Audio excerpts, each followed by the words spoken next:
E aí, galera do QG Resolve, tudo bem? Hoje nós vamos fazer uma questãozinha fazendo referência ao módulo sobre independência dos Estados Unidos e iluminismo, que a gente já discutiu. Eu queria que você desse uma olhada nessa questão, porque ela é bem emblemática sobre os assuntos que foram contemplados e sublinhados naquela nossa discussão. Vamos dar uma olhada nela? Olha só.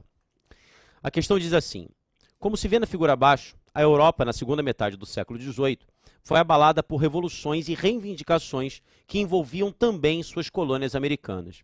E aí é interessante a charge colocada, porque você vê aqui, deixa eu voltar, você vê aqui o castelo, né, o edifício colonial, sendo caracterizado pelo pacto colonial, pela expoliação fiscal, restrições à indústria, censura, opressão administrativa, tudo isso representando a lógica mercantilista colonial.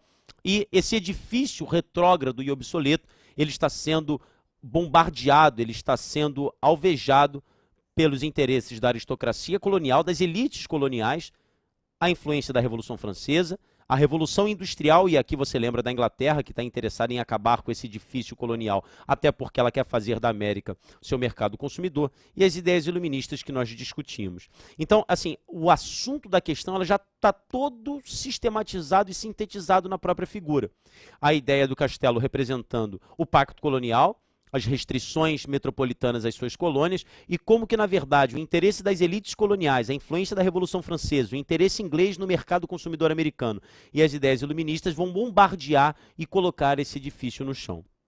Aí ele diz: baseando-se na imagem e em seus conhecimentos, responda ao que se pede. A letra A é bem simples. Qual foi o primeiro movimento vitorioso da história americana, ou seja, do continente americano, que ilustra a vitória das reivindicações das elites locais contra o sistema colonial europeu? Olha para cá. Claro que ele está falando de independência dos Estados Unidos. E é interessante você lembrar que a independência dos Estados Unidos é um movimento, sim, orientado pelas elites coloniais que não aceitam as leis intoleráveis. O fechamento do Porto de Boston, a ocupação militar de Massachusetts. Então, são elites coloniais insatisfeitas com a opressão metropolitana. E é claro que essa insatisfação ela vai ser turbinada pela influência das ideias iluministas, como a gente discutiu. Então, na letra A, a independência dos Estados Unidos direto. Olha só a letra B. Analise uma repercussão desse episódio no restante do continente americano. Volta. Lá na aula eu comentei com vocês como que esse pioneirismo norte-americano ele vai ser fundamental como modelo para outros movimentos de contestação à lógica metropolitana, à lógica do pacto colonial. Existem vários casos em que essa inspiração ela se torna clara, mas eu queria demarcar um.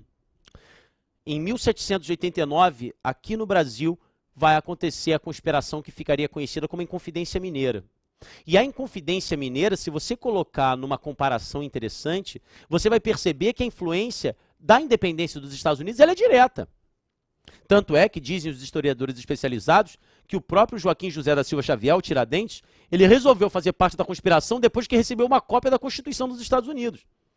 Lembra que na Inconfidência Mineira, a elite mineira está se revoltando contra a derrama. Então, elite mineira, elite das 13 colônias. Contestação da derrama, contestação das leis intoleráveis. Projeto republicano, projeto republicano. Então, a influência direta da Inconfidência Mineira ou sobre a Inconfidência Mineira é justamente essa da independência dos Estados Unidos. Mas não há dúvidas. Por exemplo, os movimentos de independência na América Espanhola sofrem influência da independência dos Estados Unidos, porque também foram movimentos organizados pela elite crioula. O que a gente não pode colocar aqui? O Haiti. Lembre que o Haiti, antiga colônia francesa, vai ser um modelo único de independência organizado por ex-escravos e mestiços. Então é uma coisa que a gente não poderia colocar aqui. Mas as independências na América Espanhola, a consolidação das repúblicas latino-americanas sob a orientação da elite crioula, é outra influência. Tá bom? Um grande abraço. Não esqueça de dar uma olhada lá no módulo, hein? Tem que olhar isso aqui, tendo como referência a nossa discussão no módulo sobre independência dos Estados Unidos e iluminismo. Tá bom? Um grande abraço, até o próximo QG Resolve.